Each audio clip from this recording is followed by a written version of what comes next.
The important thing to remember is that we're in Ukraine, okay? It's a war zone. Things are difficult. Even before the war, the situation with dogs was difficult, and now it's, you know, extremely urgent. I'm Rebecca Jackson. I'm from UK, currently in Kyiv city, and working at a temporary animal shelter for dogs that have been left or on the street. So we will then take them to rehome them somewhere, sometimes Europe, sometimes USA. We usually end up taking animals that have been left by families. We're getting phone calls. Mandy, who's manager in the USA, sort of coordinates what goes on here. We then take animals and make sure that they've got the medical treatment that they need, that they're vaccinated, they're microchipped, and they're socialised. So here we have space for 20 dogs, and we make sure that they, we get to know them really well. They can run around the house, and we get to build a sort of profile of them, and that helps us later know what type of family would suit them.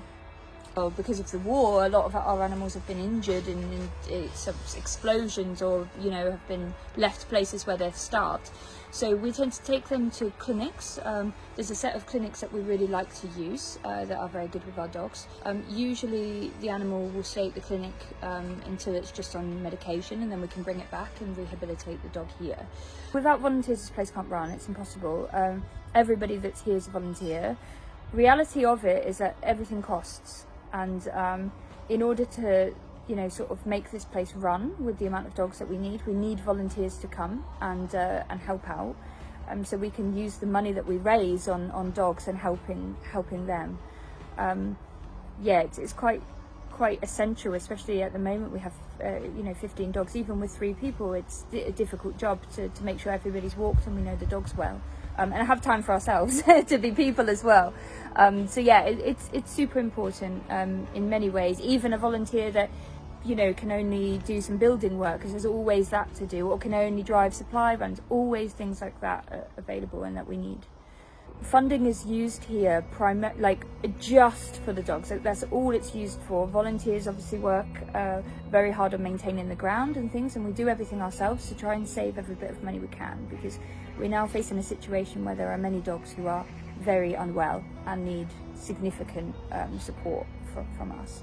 The biggest worry I have is that one day we're going to have a dog in my arms, and then we'll say, oh, we can't afford treatment.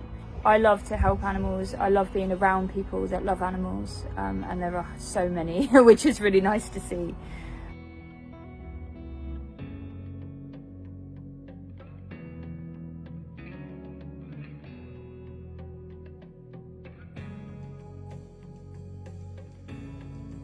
What I'd say to you is, if you're looking to volunteer, this is a place that you can absolutely make a difference, no question. We need people that are available and ready to pick up and say, you know what, let's go to the clinic, let's go, let's help this animal out.